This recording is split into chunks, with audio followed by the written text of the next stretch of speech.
I told him with the news, he struggles.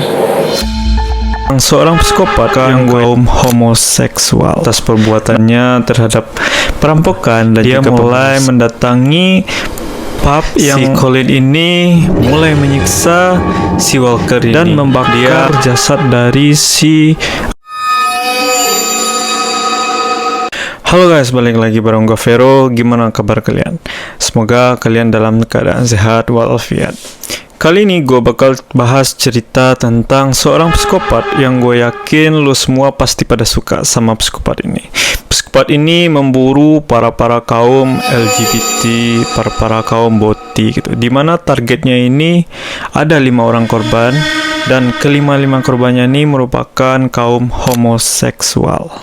Nah, untuk gimana cerita lengkapnya, tanpa berlama-lama mari kita mulai ceritanya. Tapi sebelum masuk ke ceritanya, gue mau minta tolong ke kalian untuk subscribe channel ini supaya channel ini makin berkembang, dan supaya kedepannya lu akan dapat kisah-kisah yang lebih menarik lagi. Dan tanpa berlama-lama, mari kita mulai ceritanya. Kisah ini bermula di Inggris. Ada seorang pria bernama Colin Ireland yang lahir pada tanggal 16 Maret 1954. Nah, pada saat melahirkannya, ibunya ini baru berusia 17 tahun. Tidak lama berselang melahirkannya, ayah si Colin ini pergi meninggalkan ibunya.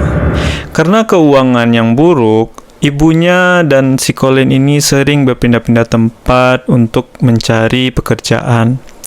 Nah, pada tahun 1960-an, ibunya ini menikah lagi dan memiliki seorang putra.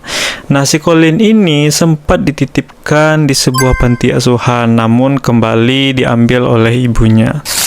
Pada tahun 1960-an, si Colin ini hampir menjadi sasaran dari sekelompok pedofil gitu loh.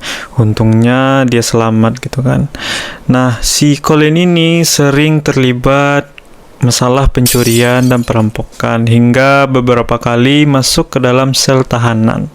Nah, di dalam sel tahanan pun dia pun tidak berhenti bikin onar gitu. Pernah sekali dia membakar barang-barang milik teman narapidananya gitu.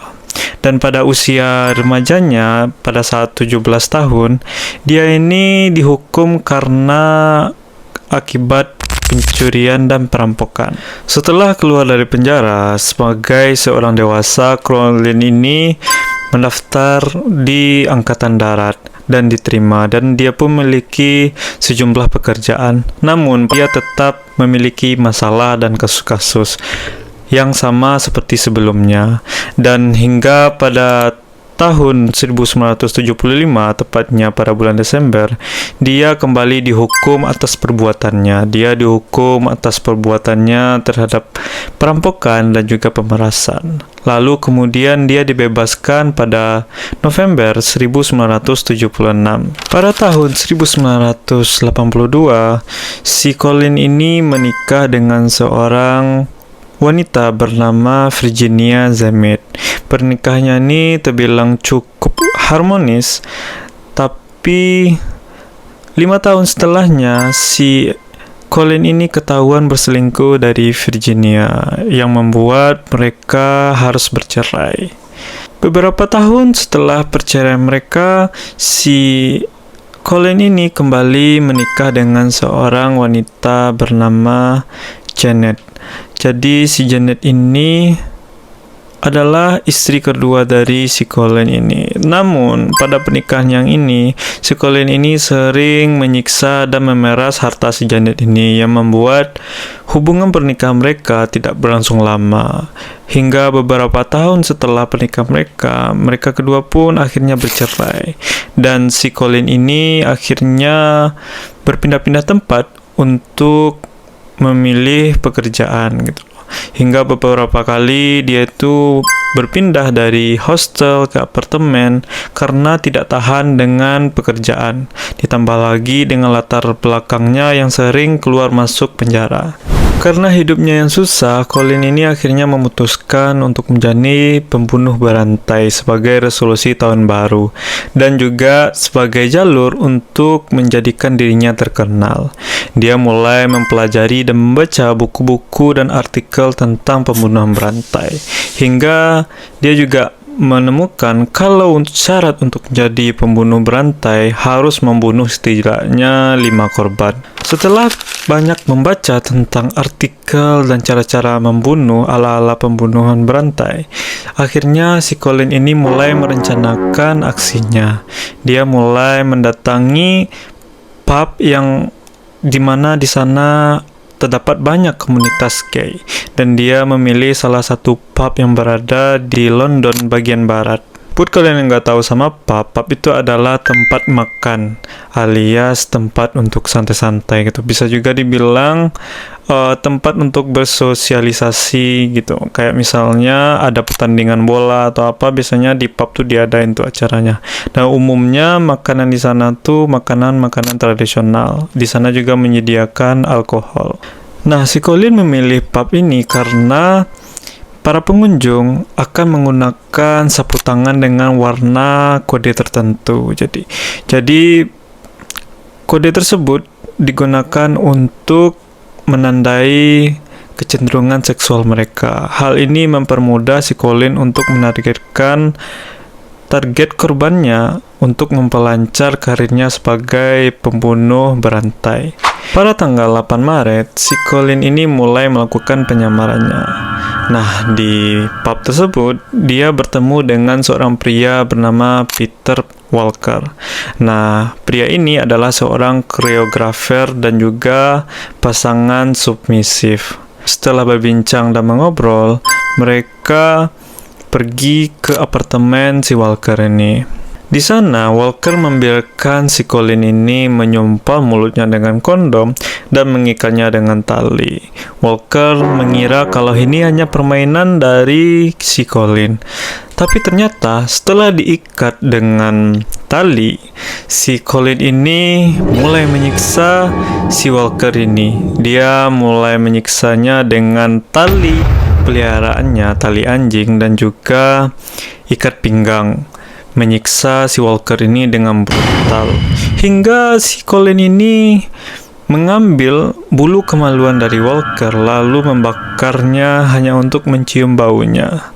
Nah, setelah itu akhirnya Walker ini dicekik dan ditutup mulutnya dengan plastik hingga tewas. Setelah memastikan si Walker ini udah nggak nyawa lagi, si Colin ini mulai membersihkan apartemen tersebut. Dia mulai membersihkan barang-barang yang berkaitan dengan dirinya. Hingga saat membersihkan alat-alat yang ada di apartemen tersebut, dia menemukan obat HIV milik si Walker. Hal ini membuatnya sangat marah. Bukan karena takut ditularkan, tapi si Colin ini tahu kalau si Walker ini telah melakukan banyak kejahatan seksual. Nah, saking kesalnya, sebelum dia pergi meninggalkan TKP, si Colin ini memasukkan lagi kondom ke dalam mulut si Walker ini. Setelah meninggalkan TKP, Colin mulai membuang semua pakaian yang berkaitan dengan pembunuhan tersebut. Dia melempar semua pakaian tersebut melalui jendela sebuah kereta api. Tujuannya untuk mengarahkan pembunuhan ini ke tempat kejadian, yaitu ke rumah si Walker ini. Nah, keesokan harinya, polisi menemukan kalau Walker ini udah nggak bernyawa. Polisi mengira kalau kematian Walker ini hanya karena permainan seks yang salah. 2 bulan setelah kejadian si Walker tadi, si Colin ini mulai melakukan aksi keduanya, yaitu tepatnya tanggal 28 Mei. Nah, si Colin ini bertemu dengan seorang pustakawan bernama Christopher Dunn, atau kita sebut saja Dan. Jadi si Dan ini mengundang si Colin ke apartemennya. Di sana Colin mulai melakukan hal yang sama seperti dia lakukan sebelumnya, yakni mengikat dan memborgol tangan dari si Dan, lalu memukuli dan menyiksanya. Bahkan si Colin ini mengambil korek api dan menempelkan korek api tersebut ke testis milik si Dan. Hingga sebelum membunuhnya, si Colin ini menyiksa dengan cara mencekiknya hingga tewas. Setelah membunuh Dan, si Colin ini mengambil uang si Dan ini dari ATM rekeningnya. Dia mengambilnya dari PIN dan ATM yang telah diperoleh sebelum membunuh si Dan ini. Nah, uang ini digunakan untuk membiayai kejahatannya karena pada saat itu si Colin ini dalam keadaan menganggur. Dan beberapa hari kemudian si mayat si Dan ini ditemukan oleh temannya. Dan sekali lagi polisi berasumsi kalau ini adalah kematian disebabkan akibat seks yang menyimpang. Jadi polisi tidak mengkaitkan kasus ini dengan kematian si Walker pada kasus sebelumnya. 6 hari setelahnya, tepatnya tanggal 4 Juni, si Colin ini kembali ke pub. Kali ini dia bertemu dengan pria bernama Perry Bradley. Nah, pria ini merupakan seorang pengusaha. Nah, singkat cerita, akhirnya si Bradley ini mengajak si Colin untuk ke apartemennya. Di apartemennya, si Colin menawarkan agar diri si Bradley ini diikat, namun awalnya ditolak sama Bradley ini, tetapi pada akhirnya diizinkan karena terus dibujuk oleh si Colin. Nah, singkat cerita, setelah si Bradley ini diikat, akhirnya Bradley ini pun diancam oleh si Colin. Si Colin ini meminta PIN ATM dan rekening dari si Bradley ini, yang pada akhirnya dikasih sama Bradley ini. Dan kemudian Bradley ini menawarkan dirinya untuk menemani si Colin ini ke ATM, namun ditolak oleh Colin. Nah, singkat cerita, akhirnya si Bradley ini pun dibunuh dengan cara dicekik, dan kemudian si Colin ini mengambil $100 dari rekening si Bradley ini. Nah, akhirnya pun si Colin ini meninggalkan Bradley ini bersama sebuah boneka yang berada di sampingnya si Bradley ini. Setelah meninggalkan apartemen si Bradley ini, kemudian si Colin ini kembali menarik sekitar $200 untuk membiayai kejahatannya. Di saat yang sama, dia juga merasa frustasi karena polisi belum juga mengaitkan pembunuhan dari ketiga korbannya ini sebagai pembunuhan berantai. Hingga 3 hari setelahnya, si Colin ini bertemu lagi dengan korban berikutnya, tepatnya pada tanggal 7 Juni. Colin kembali bertemu seorang sipir yang bernama si Andrew Collier. Mereka bertemu di pub dan singkat cerita si Colin ini diajak ke flatnya si Andrew ini. Nah, pada saat itu si Colin kembali mengikat si Andrew ini. Setelah mengikatnya, dia meminta PIN dari ATM milik si Andrew ini. Namun si Andrew ini menolak dan membuat si Colin ini marah hingga mencekik si Andrew ini hingga tewas. Setelah mencekik si Andrew ini saat ingin membersihkan TKP, si Colin ini kembali menemukan obat HIV. Nah, hal ini membuat dia marah dan membakar jasad dari si Andrew ini. Kemudian memasangkan kondom di alat kelamin dari si Andrew ini. Bukan itu aja, si Colin ini juga membunuh kucing dari si Andrew ini dan memasukkan kondom ke dalam mulut dari kucingnya ini.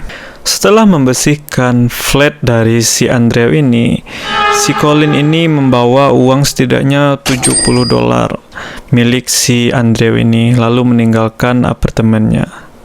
Nah, setelah itu polisi datang dan menemukan jasad dari si Andrew ini. Pada saat ditemukan, polisi merasa ada yang janggal tentang penggunaan dari kondom. Nah, pada saat itu polisi juga mengaitkan dengan kematian dari si Peter Walker itu. Nah, dari sini polisi mencurigai kalau kasus ini berkaitan dengan kasus sebelumnya. 5 hari kemudian, ternyata si Colin ini menelpon pihak kepolisian. Dia mengklaim kalau dia telah membunuh setidaknya 4 korban dan juga dia mengatakan kalau polisi harus menghentikan dirinya. Bukan itu aja, dia juga menelpon kantor polisi lain dan menanyakan apakah penyidikan tentang Peter Walker diberhentikan karena itu berkaitan dengan pembunuhan yang dia lakukan. Pada saat hari yang sama, setelah menelpon kantor polisi, si Colin ini kembali ke pub untuk mencari korban terakhirnya, jadi korban kelimanya. Nah, kali ini dia bertemu dengan seorang koki. Koki ini bernama Emmanuel. Emmanuel mengajak si Colin ini ke apartemennya. Hingga sebelum mencekiknya tewas, si Colin ini sempat meminta PIN ATM dari si Emmanuel ini. Ini merupakan kasus kelima pembunuhannya, dan untuk membuat dirinya semakin terkenal, dia membakar apartemen dari si Emmanuel ini. Setelah itu, dia menelpon polisi kalau dia telah membunuh 5 orang dan akan berhenti membunuh. Menurut FBI, ketika orang membunuh dalam jumlah 5 orang, dia juga bisa dikategorikan sebagai pembunuh berantai. Karena kasus dari si Colin ini sangat menarik perhatian, dan ditambah juga dengan tenaga profesional, ditambah dengan alat bukti sidik jari dan juga rekaman CCTV kereta. CCTV keamanan kereta menangkap gambar kalau si Colin ini sedang bersama si Emmanuel ini pada malam pembunuhannya. Nah, singkat cerita, si Colin ini akhirnya ditangkap pada tanggal 21 Juli 1993. Pada saat ditangkap dan diinterogasi, si Colin ini mengakui semua perbuatannya, dan dia mengatakan kalau dia memang berniat melakukan pembunuhan ini. Dia melakukan pembunuhan ini supaya dia terkenal dalam serial killer gitu. Nah, sebenarnya dia ini ingin membunuh 6 orang, namun dia hanya berhasil membunuh 5 orang karena dia keburu ketangkap. Menurut kriminolog David Wilson, Colin ini adalah seorang psikopat yang memiliki gangguan kepribadian antisosial. Atas tingkah lakunya ini, dia didakwa atas 5 pembunuhan dan dijatuhi hukuman penjara seumur hidup. Nah, saat persidangan pun, si Colin ini tidak menunjukkan rasa bersalah. Pada tanggal 21 Februari 2012, si Colin ini menghembuskan nafas terakhirnya. Dia meninggal pada usia 57 tahun karena fibrosis paru-paru. Nah, gimana menurut kalian cerita kali ini? Buat kalian yang masih penasaran sama cerita-cerita berikutnya, silahkan subscribe channel gua. Dan pada cerita kali ini, gue ngerasa gue nggak perlu komen, cukup kalian aja yang komen, oke? And see you next time. Bye-bye.